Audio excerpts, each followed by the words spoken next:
Święta majowe, święta państwowe. Przed nami czas 3 świąt majowych.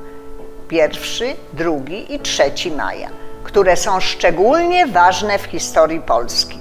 Będziemy je obchodzić w szczególny sposób, razem, a jednak osobno. Ale czy tak naprawdę wszyscy wiemy, dlaczego je świętujemy i komu je zawdzięczamy? 1 maja to Międzynarodowy Dzień Pracy. Rodowód tego święta sięga XIX wieku i jest naznaczony krwią i cierpieniem wielu patriotów. Święto to zostało uchwalone w 1890 roku w Paryżu przez Korpus Założycielski II Międzynarodówki, inaczej Zrzeszenia Partii Socjalistycznych. 1 maja obchodzimy Święto Pracy.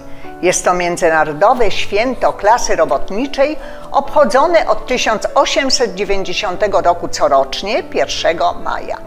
W Polsce Święto Pracy jest świętem państwowym od 1950 roku. W Polsce Święto Pracy ma status święta państwowego i jest dniem wolnym od pracy. W przeszłości było to jedno z najważniejszych świąt PRL-u. 1 maja był dniem barwnych pochodów, w których brały udział całe rodziny, szkoły. W Kościele katolickim 1 maja jest świętem Józefa Rzemieślnika, robotnika.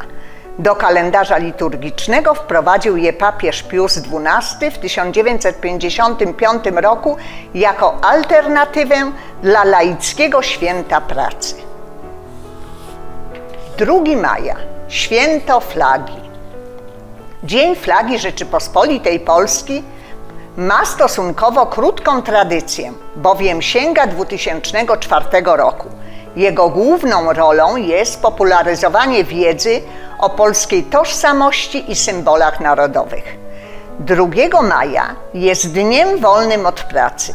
Jak wyglądają obchody Dnia Flagi? W całym kraju organizowane są różnego rodzaju akcje i manifestacje patriotyczne. 2 maja obchodzimy także Dzień Polonii i Polaków za granicą.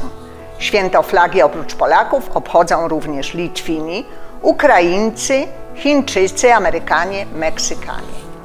Święto 3 maja. Święto Narodowe 3 maja zostało ustanowione w 1919 roku oraz ponownie w 1990 roku, w rocznicę uchwalenia Konstytucji 3 maja Rzeczypospolitej Obojga Narodów. 3 maja 1791 roku uchwalono pierwszą w Europie, a drugą po amerykańskiej na świecie konstytucję. Wyprzedziła tym samym trzecią na świecie konstytucję francuską. Polska ustawa zasadnicza została uchwalona przez Sejm Czteroletni, który zwołany został w październiku 1788 roku. Święto to zawdzięczamy więc Konstytucji 3 maja uchwalonej w 1791 roku ustawy regulującej ustrój prawny Rzeczypospolitej Obojga Narodów. Wprowadzała ona w Rzeczypospolitej ustrój monarchii konstytucyjnej, zachowywała stanową strukturę społeczeństwa, ale otwierała perspektywy dalszych przekształceń systemu państwowego. Na jej podstawie przyjęto monteskiuszowski podział władz na prawodawczą, wykonawczą i sądowniczą, a także zniesiono m.in. liberum veto, konfederację i wolną elekcję. Choć Konstytucja 3 maja obowiązywała jedynie przez 14 miesięcy, była wielkim osiągnięciem narodu polskiego, chcącego zachować niezależność państwową oraz zapewnić możliwość rozwoju gospodarczego i politycznego kraju. Oryginał rękopiśmienny Konstytucji 3 maja początkowo był przechowywany w Wilanowie w zbiorach Archiwum Publicznego Potockich, zgromadzonych przez Stanisława Kostkę Potockiego, uczestnika obrad Sejmu Czteroletniego.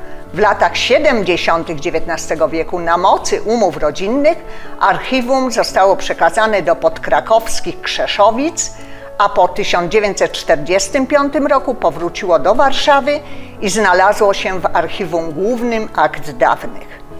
Uchwalenie Konstytucji 3 maja zostało uznane za święto 3 maja 1791 roku i jest obchodzone od 1919 roku z powojenną przerwą do 1990 roku.